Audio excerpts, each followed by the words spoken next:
Good morning to all of you. It's a Monday morning, January 16, 2023, and we are broadcasting live from Lipa City, Batangas, where it is cold and walang tigil ang ulan. Sabi nga ni Haji Alejandro, nasaan ka araw? Okay, it is really cold. We are registering 22. Bumabagsak pa nga ng 21 daw. But right now on my thermometer, it's 22 and it is really chilly. Anyway, welcome to the program. I'm your host, Cito Beltran. The program is Agenda. Thank you very much for joining us this morning. And maraming salamat po for the subscribers of Cignal TV. From Apari down to Hulo, maraming salamat. Thank you as you continue to support Cignal TV and of course watching One News. And those of you who watch us on Facebook, thank you, along with those who watch us on YouTube. Here and abroad, okay? I always start the program this way because gratitude in itself is a blessing. To be able to thank people for what they do for you or their support, yan po, blessing na rin po yan. Okay, so as I mentioned, it's January 16. In case yung iba sa inyo inaantok pa, sorry, it's a working day today. Now, let's go to our daily starter, and it comes from one of the pastors who I listen to on podcast. His name is Pastor Andy Stanley, and he said this in a recent podcast.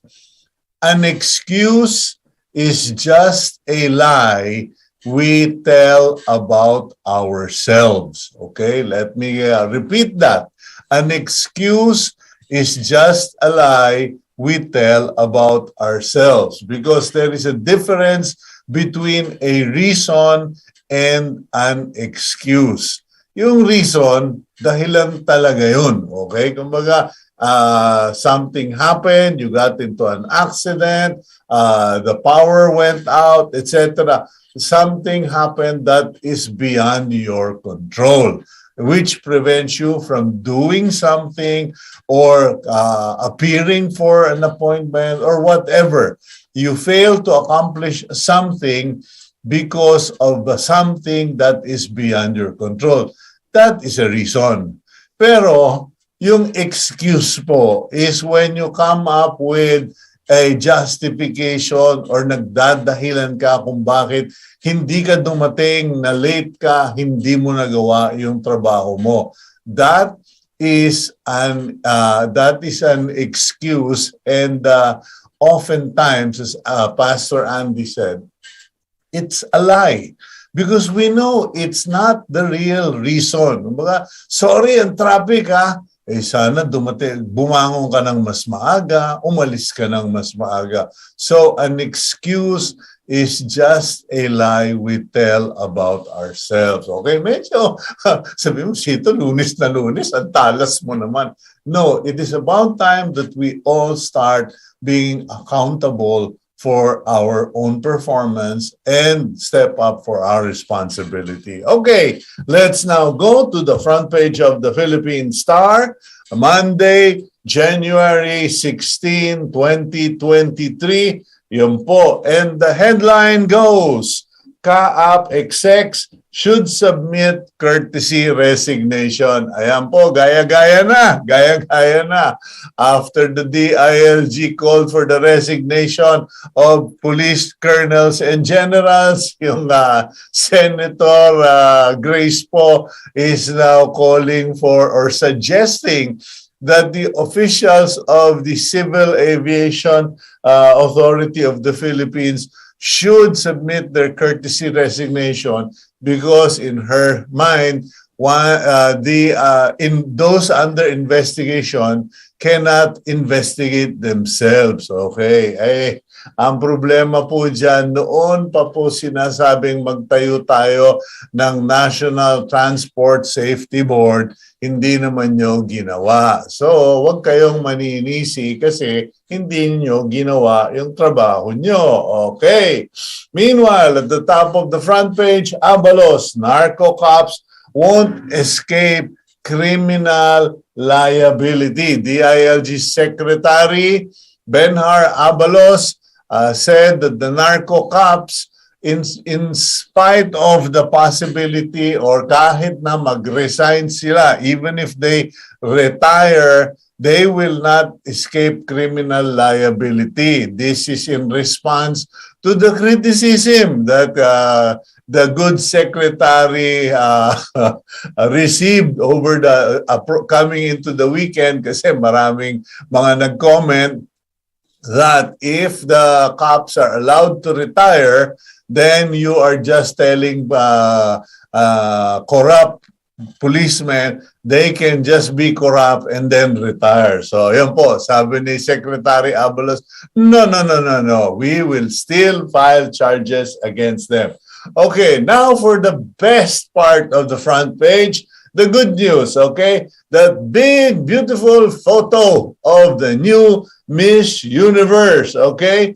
The new Miss Universe is not the Philippine candidate. She is the Miss USAR Bonnie Gabriel, who is Filipina-American, okay? Phil-Am Miss Universe talks proudly of Pinoy dad. Kasi po, yung tatay ng bagong Miss Universe is a Filipino who went to the United States, took up a scholarship, got into auto mechanics, married a woman from Texas, and they had the child named, okay, our Bonnie Gabriel, who is now the new Miss Universe. So, who also, by the way, speaks proudly of her Filipino roots. Okay. Even or equally good news for this Monday.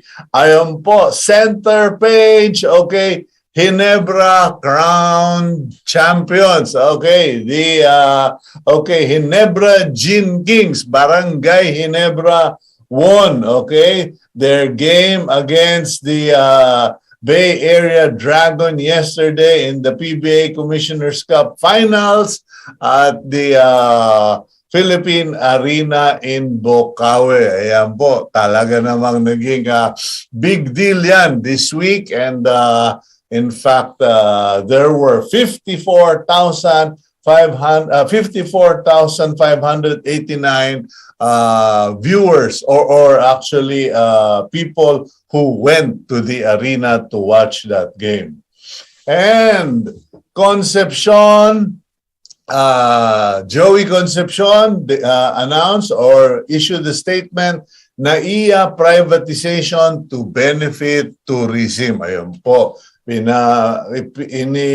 inuulit repeatedly. Joey Concepcion, former presidential advisor entrepreneurship, repeated his call that the NAIA should be privatized. Okay. Meanwhile, okay, Congress hikes AFP modernization budget amid rumors of unrest. Ayan. Medyo parang sablay yata yan. Pag nagdabog yung bata, bigyan mo ng candy. Hindi ko naman sinasabing nagdabog. But the news is that the Congress has earmarked and increased by 6 billion laang naman the budget for the Armed Forces of Philippines Modernization Program. So, congratulations AFP. You deserve it. Matagal na kayong napabayaan. But please, do not mistake this as a pacifier because there were rumblings, alleged rumblings. Okay.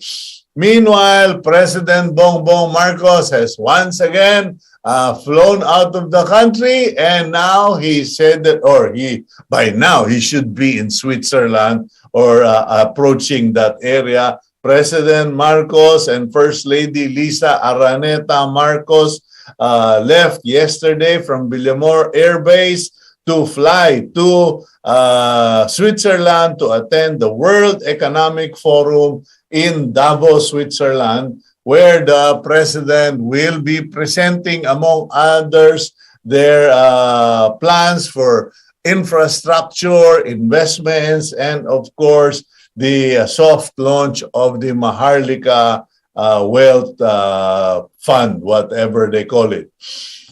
Last but not the least, please, all of you who are susceptible to itong mga telemarketing, PNP warns of PhilPost package scam. Ang tawag daw po sa scam ay phishing scam. Tatawagan kayo, you will be called on the phone by people pretending to be from PhilPost, claiming that you have been victimized or you are involved in some illegal transaction, and then a supposed member of the police will then come into the line and tell you you have to pay a bond. Huwag po kayong nagpapaniwala dyan sa mga tawag-tawag na yan. Kung hindi nyo kaharap, kung hindi ninyo katransaksyon, no deal, no deal, no deal. Okay. That's it for the front page of the Philippine Star. And now we will go to our interview program. And as I've said in the past, agenda is neither political nor just entertainment, etc. We would like the program to be the platform of organizations, agencies, personalities who are doing so much for the country, for the public, but don't get enough exposure. So we want to be the platform for those who don't get the light or the spotlight. Okay, today we have had viewers who've appealed to me, Cito, feature mo naman yung sa kuryente, lalo na sa probinsya, because we don't know how the system works, etc. So today, we are going to do just that. Roll out the Betamax, Gabriel. Antonio Mariano Almeda currently serves as the administrator of the National Electrification Administration. From 2007 to 2010, Almeda served as the Deputy Executive Director of the Joint Congressional Power Commission. Administrator, good morning, sir. Good morning to you. Good morning, Cito, and thank you for inviting me into your show, and good morning, everyone. Okay, first of all, sir, you are the administrator of the National Electrification, ano ba tawag sa'yo? Administration. Are you an agency? Hindi ko malaman kung anong category kasi. Dahil pagdating sa kuryente, very powerful eh. We belong to the energy sector, and we are considered to be a GOCC. So I am the administrator, and our board of administrators is chaired by no less than the Secretary of Energy, Secretary Popo Lutilla. Okay, so you are a government-owned, controlled, and corporation.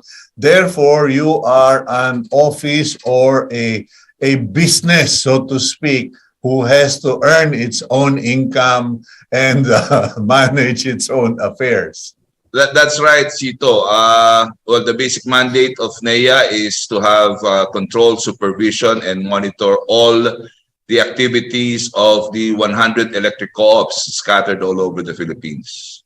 Ayun, and that's exactly why our viewers have been badgering me to get you on the program. Kasi all over the country, even here where I am currently broadcasting here in Lipa, Batangas, we fall under a cooperative, electric cooperative. The same goes with Bicol, Zamboanga, etc. Puro cooperative sila, sir, ano? Yes. in Lipa, I think you're under the franchise area of Batelec 2 or Batelec Yes. 1. Yes, we are under Batelec. Now, okay, so you have ano kanyo yun? 100, how many, sir?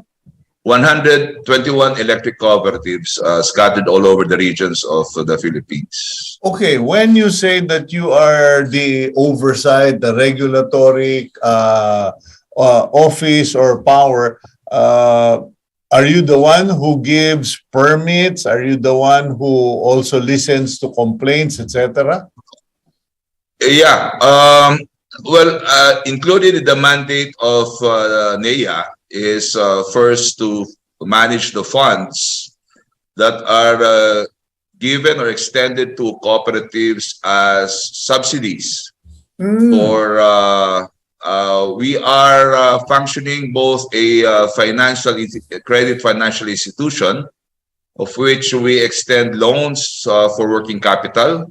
And we manage the funds allocated in the JA for the promotion of rural electrification, under the Cito Electrification Program and the Barangay Line Enhancement Program.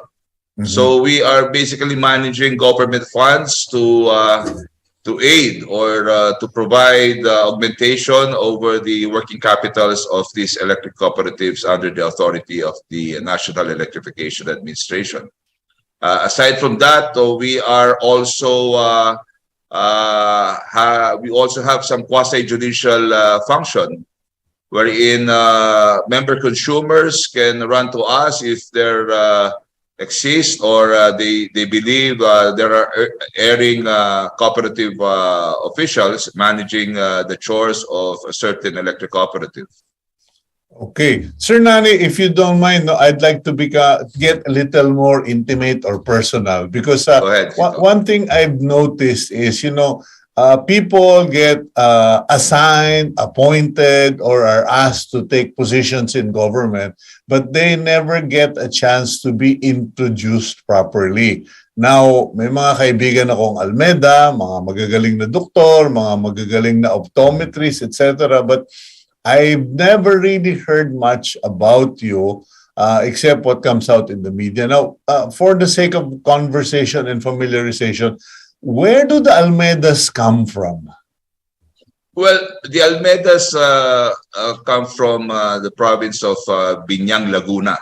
Actually, the Almedas that you know are our far relatives. I believe they are the family of the late Dr. Emmanuel Almeda. And they came from, I think they are from Tanawan, Batangas. Well, the Almedas come from Biñang, Laguna, Tanawan, Batangas, all the way to Naga, Bicol. Ayun. Okay. Now, in your case, whereabouts does your life begin? Okay. I mean, are you from, you're from Laguna as well?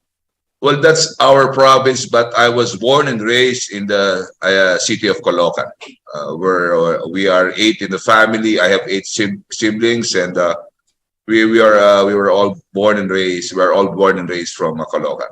Okay, and where did you go to school or study? I had my elementary and high school. I graduated from Lourdes School, Quezon City. I took my college. I graduated from De La Salle University and had a chance to have legal education from Ateneo de Manila. Oh, so you're a lawyer. But fortunately, I didn't become a lawyer. Wait, I didn't hear that. You didn't or you did become? I did not become a lawyer. Okay, well, there's no misfortune in not becoming whatever because I wanted to be a veterinarian, but the good Lord said, no, magmaskom kang sutil ka. Anyway, having said that, okay, so you finished college, then what were your plans in life? I mean, did you plan to put up business or serve in the military? Kasi pag pinapanood kita, very disciplinary ang dating mo, sir. Well, actually, While in college, I was already involved in private business. I have been exposed to. We have a family corporation. I am in partnership with two of my brothers and one friend who is running a industrial trading company. I was also involved in logistics business, and I headed one of a logistics company before. Before I joined government service. Yeah. What does that logistics company, if you don't mind? Well, we started out with a logistics company. It's called Juna Forwarding and for Brokerage Company. Mm-hmm. And I was recruited then to become the CEO and president of Jardine Matheson Davis, formerly Jardine Matheson Davis, which is United Terminal Services Incorporated. Yeah, that's a multinational firm, isn't it? Yeah, we're formerly Jardine Matheson that was taken over by the local management. Okay, now, how did you end up in government? Because when I looked at the notes, you were in the joint committee, and I said, sandali, nag-congressman ba siya? Siya ba yung congressman, etc.? Well, I back then, maybe, when was that? Around 2002 or 2003, I became good friends with the former Congressman Mikey Arroyo, who was then the presidential son. So when he became congressman in 2004, he asked me to be his chief of staff, and from there I entered the government service, and then in the year 2007, when he was re-elected, and he became the chairman of the Committee on Energy in the House of Representatives, he appointed me as his deputy executive director to head the House contingent of the then Joint Congressional Power Commission, which is now called JCEC. Okay. So that was my exposure. That was the start of my exposure to the power industry. Okay, and what are the impressions, or what was it like for you? You got suddenly you put in the hot seat. You have to deal with all of it. Was it as bad as many people think the rural electrification is in the country, or ano lang talaga, parang a house that just needed to be put in order?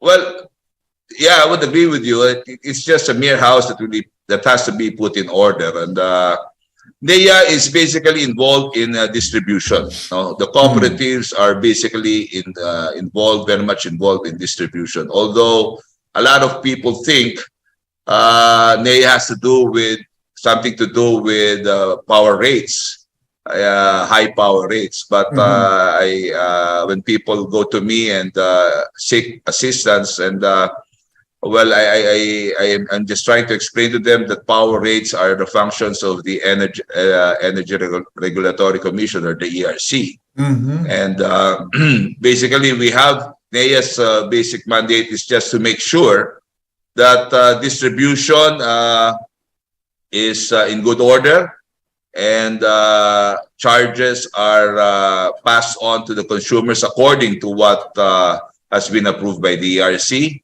And also maybe the improvement and the rehabilitation, so to speak, on some ailing cooperatives, and help them rehabilitate or improve their services for the benefit of the member consumer owners. Okay, having said that, okay, so you're not responsible for rates, because that is also the number one issue being raised with me by our viewers. Cito, napakataas ng mga rates ng mga cooperative, etc., and higher than Manila.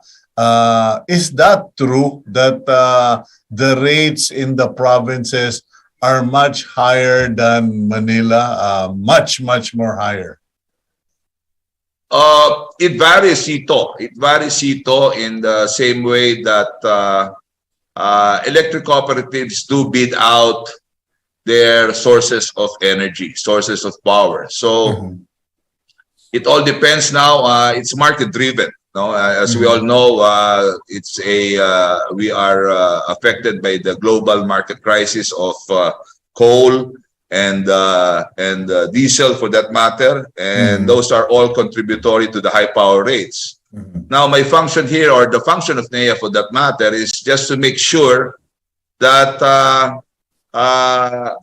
power rates are contracted in good order from the power generation companies. And it's all about a matter of timing at times, or most of the time, and the availability of the generation sources. I mean, the executive decision on the part of the cooperatives is to make sure they get the best deal.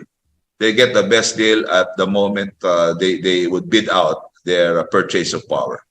Okay, now thank you for clarifying that, because at least we're educating our viewers as well.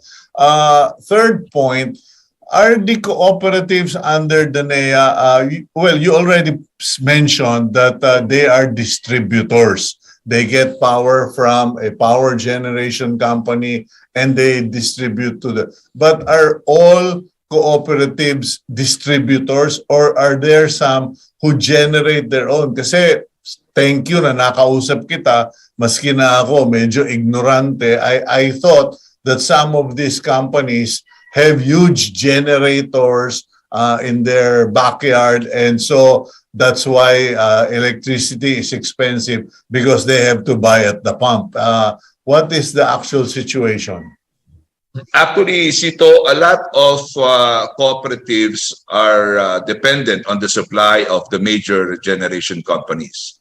Although they are not precluded to come up with their own embedded supply, meaning to say, not to cover the major component of their demand, but rather maybe come up with some ancillary power sources that they can avail of in their what we term in the energy sector as their peak demands, no?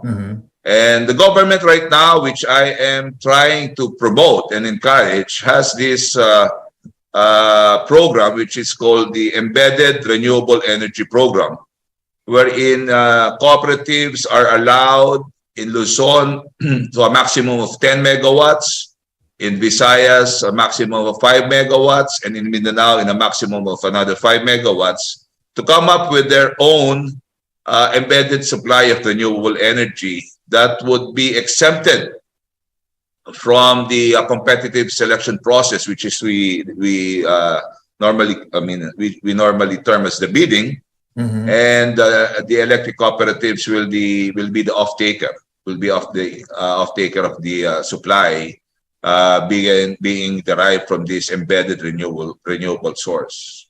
Okay, I think the key word in that statement of yours is renewable. Hindi siya fossil, hindi siya bunker fuel, not diesel generated or not coal, but either hydro, wind, or solar.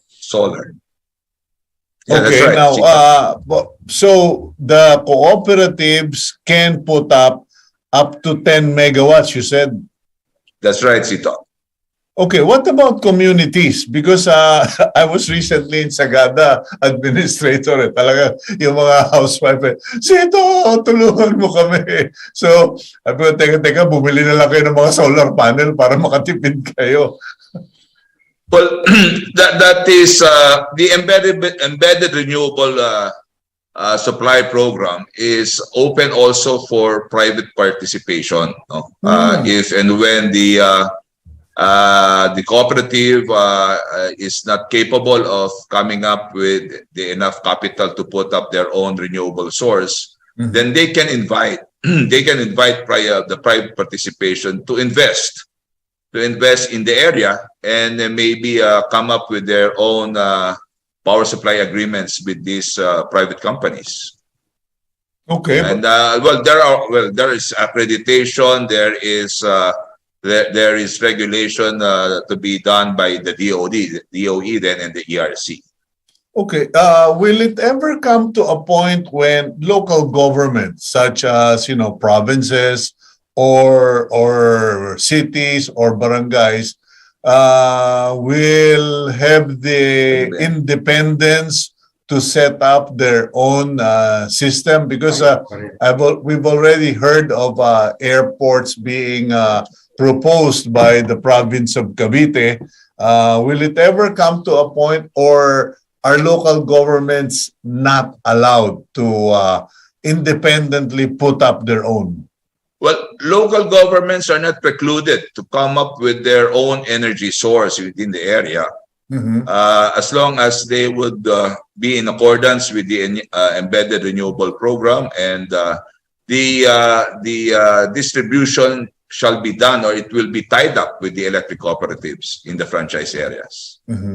Okay. Now, what are your plans for the future, Administrator? Because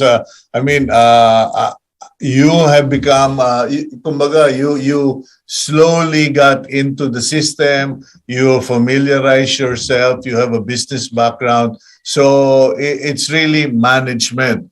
But what are your visions, or what are the challenges, for that matter? Well, first in my list, in my agenda here, is to help the ailing cooperatives have sufficient or maybe render sufficient service to the member consumers. When I say ailing cooperatives, we have quite a handful of them. And these are my priority agenda, to visit them, to have an ocular inspection of their activities, of their management, both fiscal and operational. And NEA would take a big part in trying to sustain them or augment their situation. No? Maybe to be specific about it, I'm referring on the cooperatives lying in the Barm area, for example, in Mindanao. A lot of our Muslim brothers are suffering from inadequate supply of energy, and this has been my main activity lately, in visiting these franchise areas and try to see for myself how can they help them. No. Okay. Well, again, progress will not come in without power. That's basic. So we're trying to. I'm trying to augment their situation, and if NEA can do something about it, then by all means we will be extending support. And also, I am putting in my priority agenda the Cito Electrification program. Okay, let's hold. A lot of sitios. Yeah. Go ahead, Cito. Sir Nani, let's put that on hold. We'll go for a quick break, and I'd like to go back to all of your agendas, beginning with this cooperatives. Kasi may mga nagsusumbong din sa akin na cooperatives where kinokompetensya na sila ng private sector. Okay, we'll go for a quick break. We'll be right back here on Agenda.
Okay, you're back here on Agenda. I'm your host, Cito Beltran, and we are having a very informative and educational morning interview with the administrator of the National Electrification Administration, Sir Nani Almeda, who you said in the previous interview that number one, the NEA is not responsible for regulation of electric rates in cooperatives. Hindi nyo trabaho yun.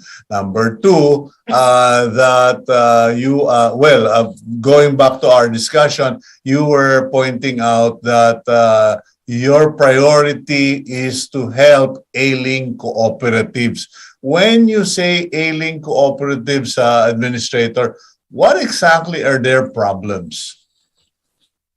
Well, basically, Sito, I just want to be fair about the term ailing. No, it's either possibilities of bad management, corruption-stricken cooperatives, and basically sound fiscal management is very much in demand in these ailing cooperatives.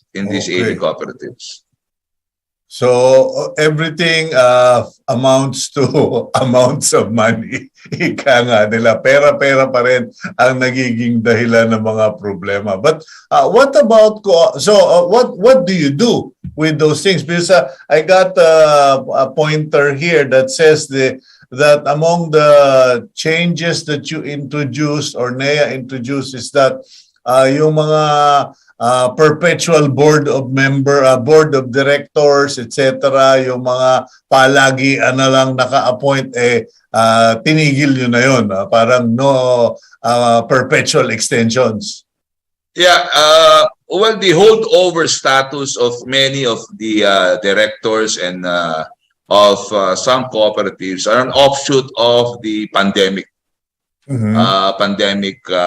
Season. So for 3 years, cooperatives were not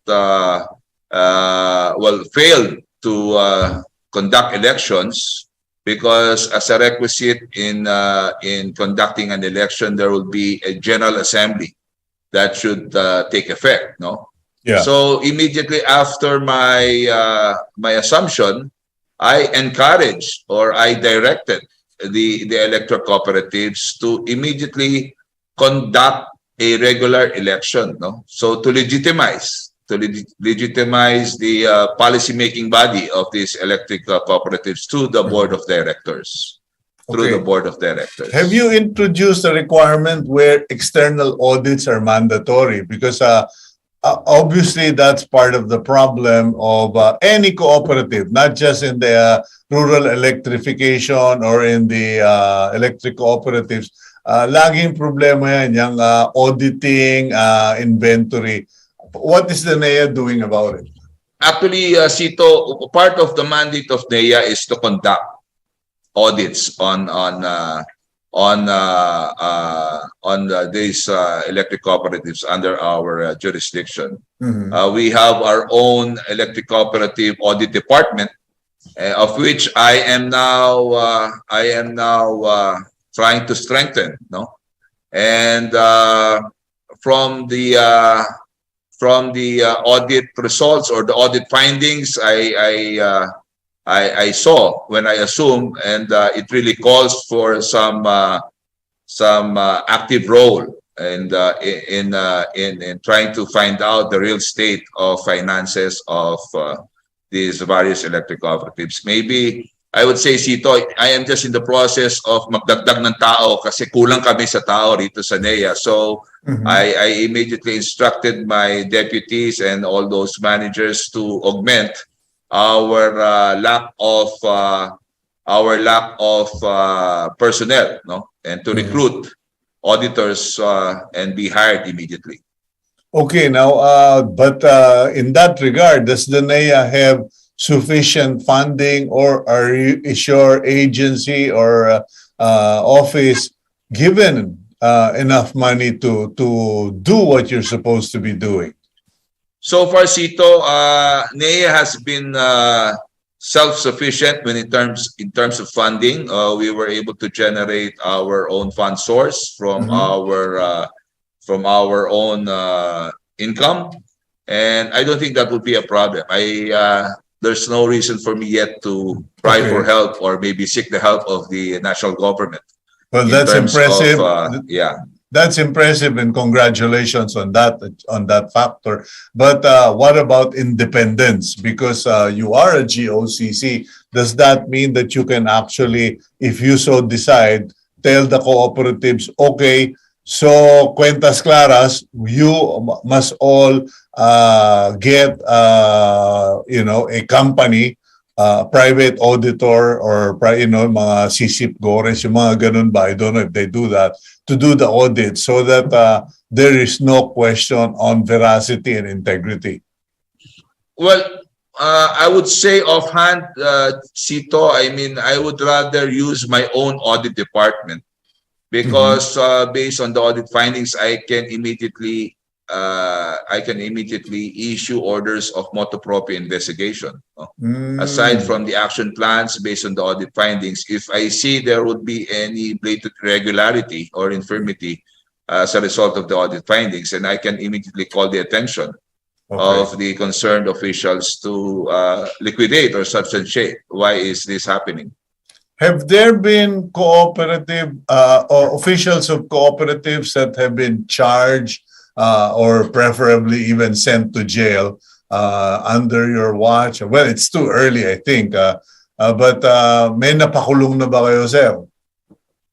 I don't have any information to that effect. But actually, Cito, what I did was I've seen some severe cases of irregularities here. That's why what I did was I got in touch with Secretary Boying Rimulya and asked for his assistance that if and when there would be any severe or serious cases of violations here, and then we had agreed in principle that I will be using the investigating functions of the National Bureau of Investigation and the fact-finding functions of the Department of Justice. Well, it's on the way. It's on the way. That's it's on the way. good Because news. we are only limited to administrative findings and administrative decisions and imposing administrative penalties. But I won't stop there. I won't stop there. Yeah, what happens is now you have a MOA or an agreement with DOJ, and what you cannot do under the law, they can pursue because they have motu proprio or they have authority to do it at will. That is right. That is right, Cito. Actually, I was just with him last week, and we are trying to firm up. We're trying to firm up the manner of which I can coordinate all these serious cases of violations with the DOJ. And I was happy that he readily agreed. He readily agreed to my proposal.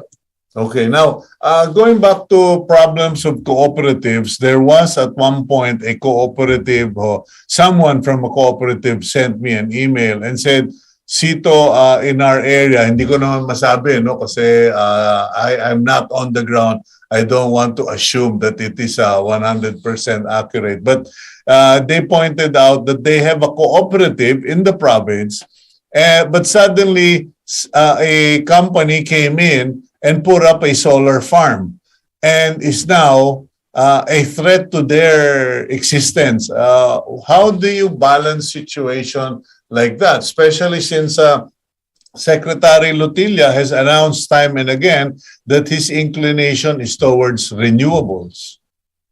Well, again, let me clarify on that, Cito. If the presence of solar plants or power plants are very much present in a franchise area, then that has nothing to do with distribution.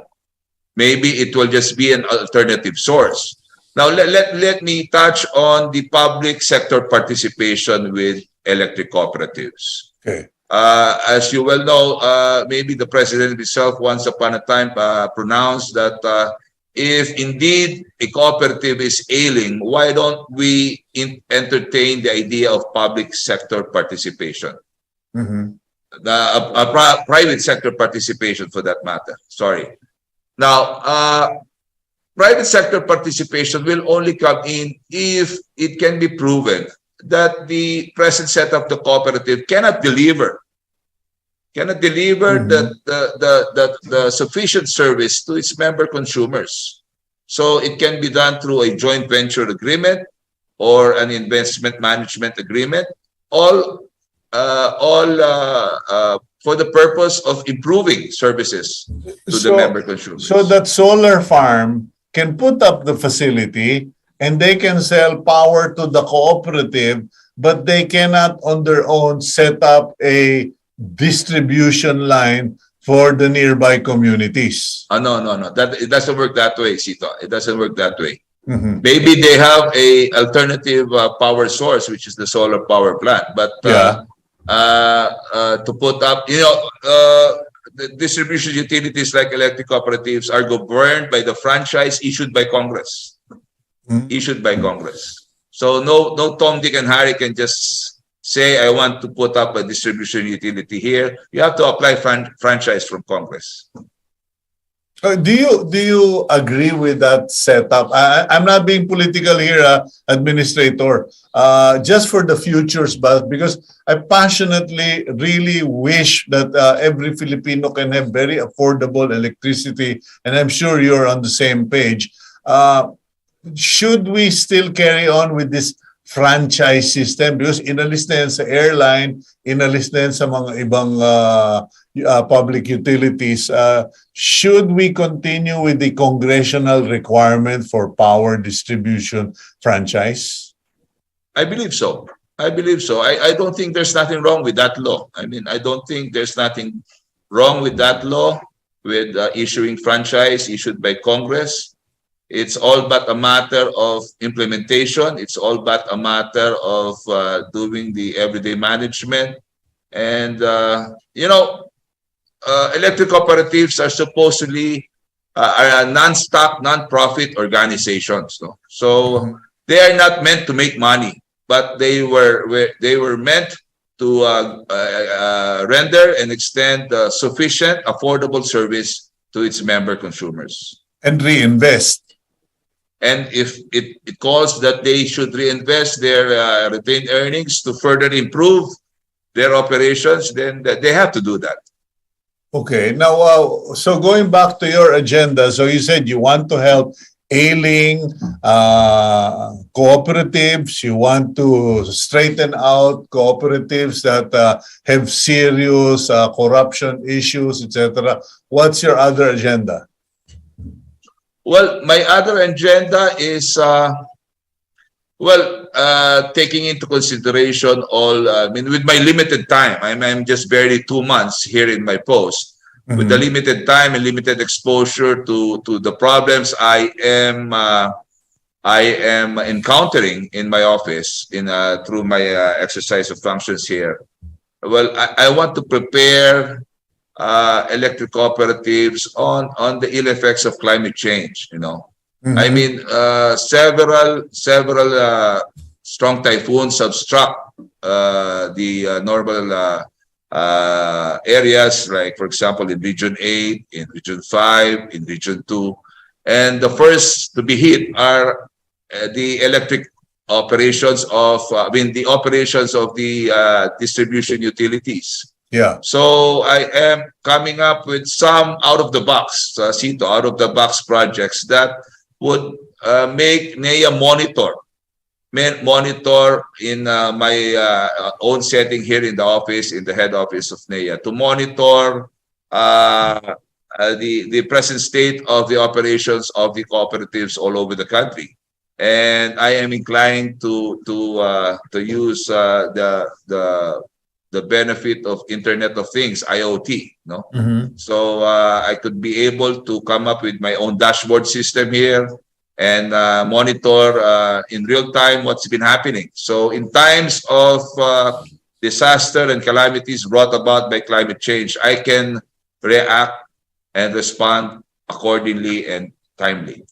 Well, that would also be necessary if you want to keep a scorecard of performance of electric cooperatives, because all over That the is not to country. mention that is not to mention the monitoring of the performance of the electric Yeah, cooperatives. because like here in Batangas, there was a time when power outages was became a day, a weekly, if or by every other day reality. But at least things have improved. How is the situation nationwide aside from BARM? Okay, we'll go to BARM in a while, but how is the situation nationwide in terms of reach? Have we reached a majority or puro one bulb situation pa lang?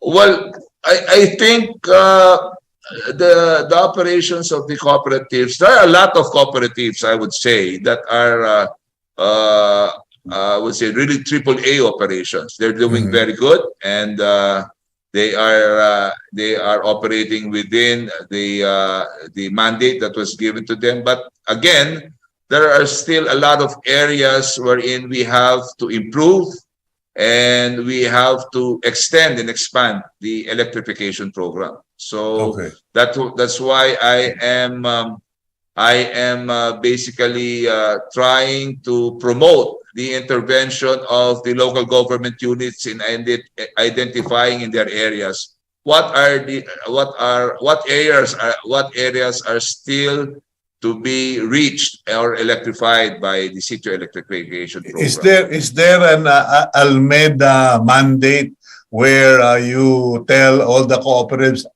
whatever you do, I want you to make sure that you have this X% increase or X% improvement in your distribution? Is there such a goal during your term? Yeah, I think so. I think so. But a lot of franchise areas are 100% electrified already. There are just areas that needs to be given more attention. Yeah. And if I have to be the one to lead in trying to identify these areas, then I would do so. Okay. What about the BARM? Quickly, because you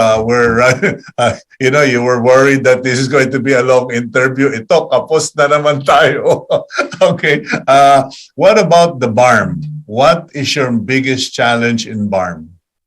You know, my biggest challenge in BARM is the culture of the member consumers. I mean, it's a chicken and egg problem, Cito, no?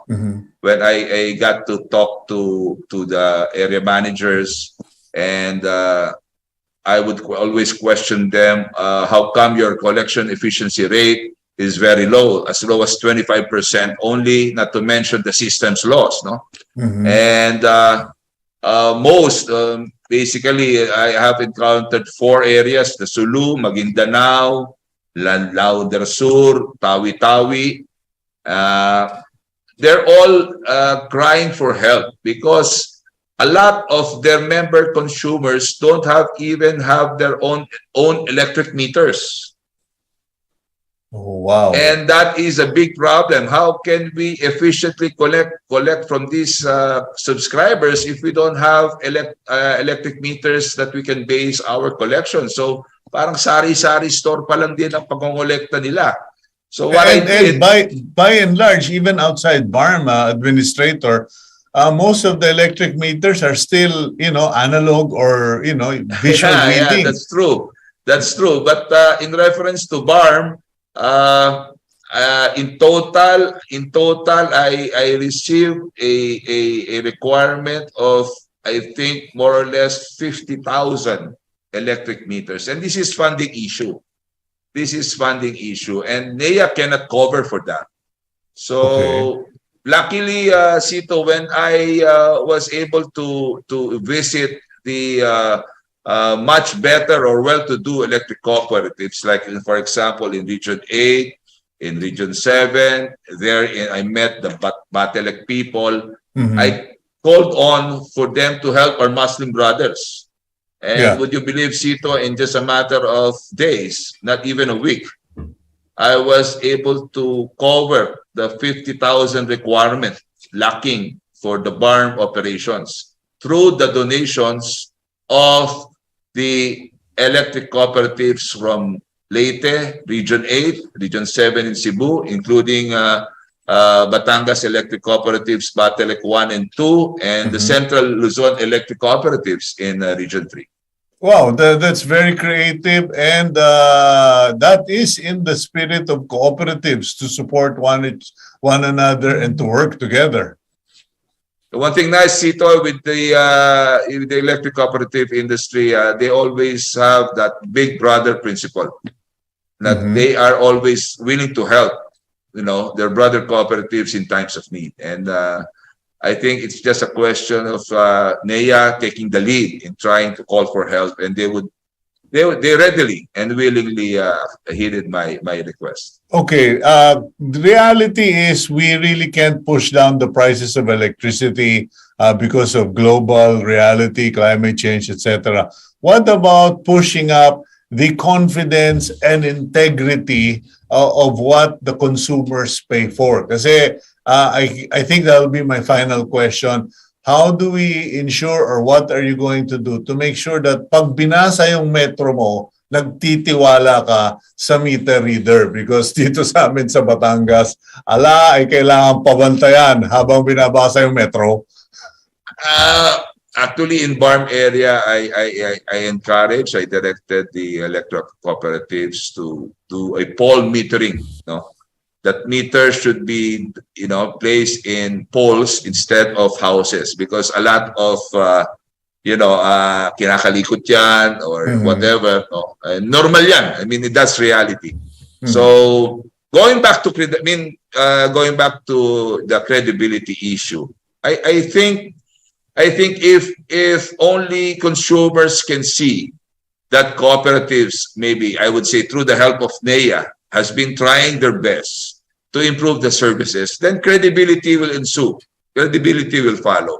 I have to admit, a lot of cooperatives were neglected, by the agency. I mean, in fairness to, with indulgence to my predecessors, maybe there are a lot of electric cooperatives that were neglected, especially in the Barm area. And I would put much focus on that, to bring back the credibility of the electric cooperatives through the help of NEA. Well, I will end it there, Administrator Almeda, and thank you very much for your time this morning. At least marami kaming naliwanagan, naintindihan, and we do pray that the Lord will bless you, will bless the work of your hands, and of course bless all the staff and officers of NEA and the cooperatives. Thank you for your time, sir. Maraming salamat, Cito, for giving me the chance also to share with you the ongoings here in NEA. Maraming salamat po. And there we go, ladies and gentlemen. That is National Electrification Administrator Antonio Mariano Almeda. And tandaan nyo po, hindi sila nagbabantay ng rates. They have no control on rates, etc. So let's watch our electric consumption. Okay, let's now go to our closing blessing for the week. And I posted this on my Facebook page. I copied it from someone, and here goes. May your house have no sickness, no death, no evil in 2023 in the name of Jesus. Amen. Ayan po ang blessing ko sa inyo. And whether you are Christian, Catholic, Muslim, or whatever religion or faith you practice, the same prayer and wish goes to all of you. I'm Cito Beltran, thanking you for joining us today. God bless all of you. Have a great week, and please keep it here on One News.